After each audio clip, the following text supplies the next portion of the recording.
Everybody, I'm Tara from Crooked Row, and back behind me is Chris. He is working on our trellis. We came out here to film this video and our trellis was laying on the ground. We've had some really strong winds for this week. So like, what babe, 30 miles an hour? Oh yeah. Definitely. Up to 50 they said. But anyway, so while Chris works on that, I just wanted to go over something that I think is so ultimately important. It is now 2026. Happy New Year's, everybody. And I wanted to walk around the garden. I know it's winter, but there is so many things that you can get out of your seed ordering if you come out and actually start walking your garden. So I am in the middle of the garden and the house is behind me.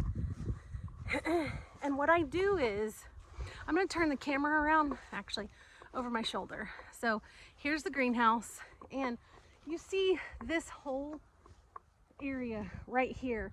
Originally, this was supposed to be our asparagus bed. There we go. Originally, this was supposed to be our asparagus bed, and it, how do I want to phrase this without incriminating anyone? It was planted incorrectly.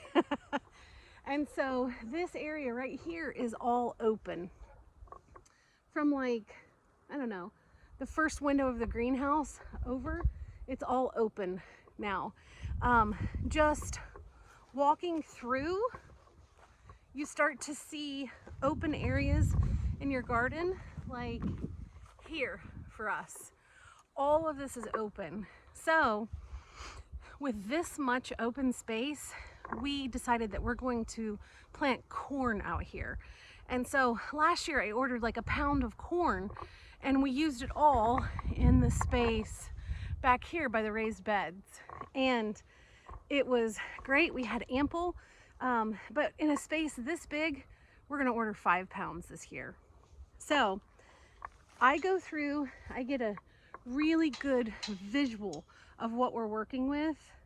And if you're not good at this, bring a pad of paper and a pencil with you, or if you have a drone, go ahead and raise your drone up and take a drone shot, or and then print it out and start working on physical paper. But you really need to map your garden, and I'm going to go and do that as I'm like just browsing through each and every row.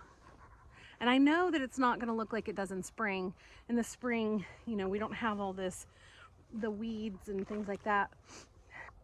And so just also thinking, like, as you walk through, what you can plant. Like, so right here is where we had like that patch of zinnias this year, and there's some that's not in camera shot that you can't see, but we had a patch here, and then back behind here we just kind of left open this year.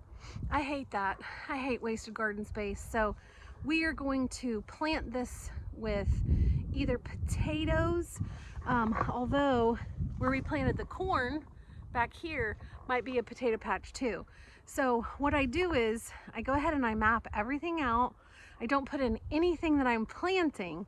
I just put in, like, clearly the raised beds, you know, you can draw those in. I do it the old-fashioned way because I like to like critique this, and I actually use these maps all year long.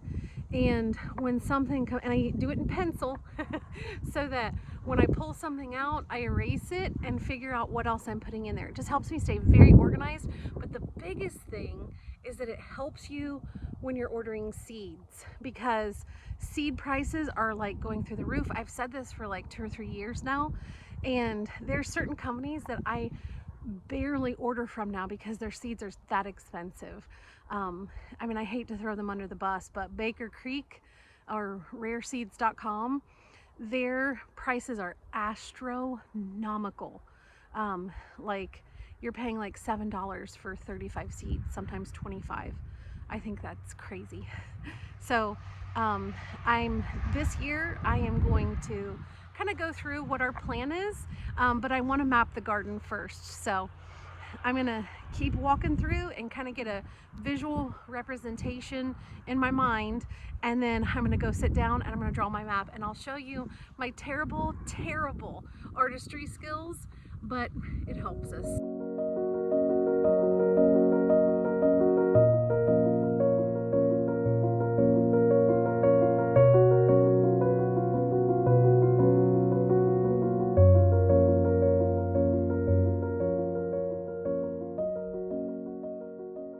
Okay, I'm in my son's room at his desk, and I am going to get started on my map.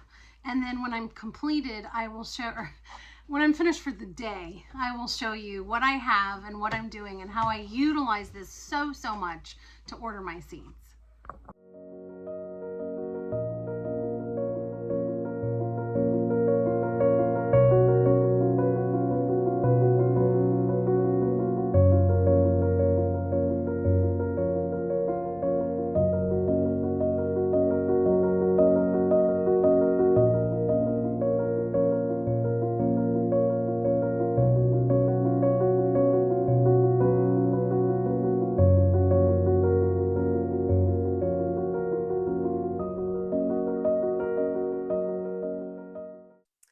Okay, so here is my very crude drawing. If you look, this right here is this is our greenhouse. This is the area beside our greenhouse. And these two beds are currently not there. We are building these beds this spring, but this bed is. And so these are our blueberry beds that line what we call the salad bowl.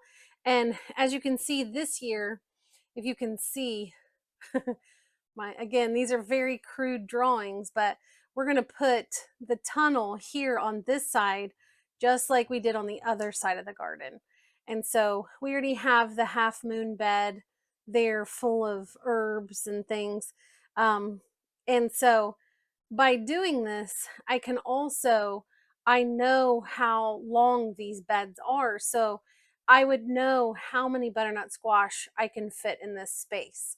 I'm going to know how many ounces of lettuce I'm going to need, how many celery, how many kale, by drawing these out. And so as I go through and I start, and there, our garden is large, so we actually have two sides to this. Um, so this would be the middle of the garden clearly. And this is where we planted the tomatoes on that trellis this year with the cattle panel trellis. And this is what we call the cage. And of course, our normal raised beds right here. And so by going through though, you start to realize how much you do and don't need. Like this row right here, I already know is 50 feet long. And so you start looking at how many potatoes can you plant in 50 feet. And then you start saying, do I really need to buy 100 pounds of potatoes? Accordingly. So how many pounds of peas do I need? Beets. It goes. Now watermelon is going to be super simple. Those will be packets. I'm not growing very many of those, but they need so much space that this would be the perfect area to put them in.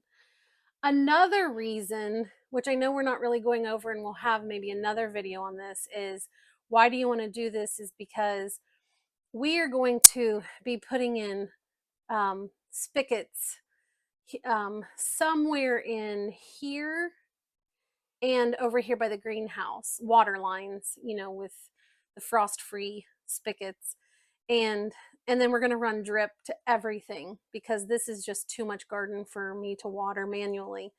And so you need to know, like right behind my flowers here in the center, this, we are doing tomatoes for the first time this year. We've always planted our tomatoes here and in here. And I noticed disease creeping in on them. And so I really believe in crop rotation. So we're going to move them to the middle part of the garden. Up here, which I clearly ran out of paper, is the top part of our garden. And that's going to be where we're planting corn on the other side of our peach trees. So by doing this, you figure, so when I do the tomatoes here in the center, I know that I'm going to need cattle panels. I'm going to need green posts. There's items and things that you're going to need. How much black tarp for walking areas am I going to need so that I don't have to do so much weeding? There's different things like that. Or like we have our rock, I call them our rock beds, but these garlic beds are outlined in rock. Well, if I wanted to do more of those up here, I need more rock. So we're going to need definitely more cattle panels here. And oh, it's going blurry. We're going to definitely need cattle panels here, and maybe even up here for those tomato rows. So being able to do that and like jotting down, okay, this is a 20-foot space. Here's how many cattle panels I'm going to do. 4 cattle panels. And it's, and then you can also start figuring that into the budget and just keep a running total, because it's not just your seed expense, it's other things that you're going to need. Do you need wood for things for your raised beds? A lot of raised beds that are like popping off, which we don't have this issue with these beds. We have this issue with these beds over here. Do they need the metal corner pieces that really, really keep them nice and snug? And so when you have this and you can view this when you're indoors, it actually helps you budget and figure out what you need, and what, how much space do you have for this. So this is my, I will be working on this over the next couple of weeks before I place my order. I know everyone places it at the very first of the year, and I actually might place a flower order and maybe onion order really quickly because those take longer. But for all of these other things that aren't going to get started for a bit, I'm going to wait, and I'm going to keep working on my maps. And again, you can do this with a drone and take a picture and work on the actual picture. But if you don't have that, I like to do this. This is a fun part of winter for me, and it helps me plan really well. So that is definitely a work in progress, and I will keep adding to this and erasing and moving things places till I get it exactly how I want it. So, wait, you ready? Yeah. So we have mapped out the garden. I'm going to be editing that over the next few weeks and then placing my seed order. If you have a small garden, it'll still behoove you to do this. We always think we can plant more than what we can, and so we put in these huge seed orders and then have tons of seeds left over. But with careful planning, oh, that was, yeah, I might make another video on, our cat is meowing at us. Say hi, Bruce. um, but we are going to be making a seed order, and I do want to make another video when I do that, because there are a lot of companies that are starting to just really raise their prices, and I want to give you good tips and tricks of places that I've found that have very reasonable seed prices and excellent germination rates. So I'll save that for later, but please map your gardens. Even if they're small, it does help. It makes you more prepared for your garden season, and we definitely want to wish you a happy new year. Yes. Happy New Year. So remember, if we can map our garden in the middle of winter when it's freezing cold, anybody Anybody can. can. Thanks. Thanks. Bye. Bye. It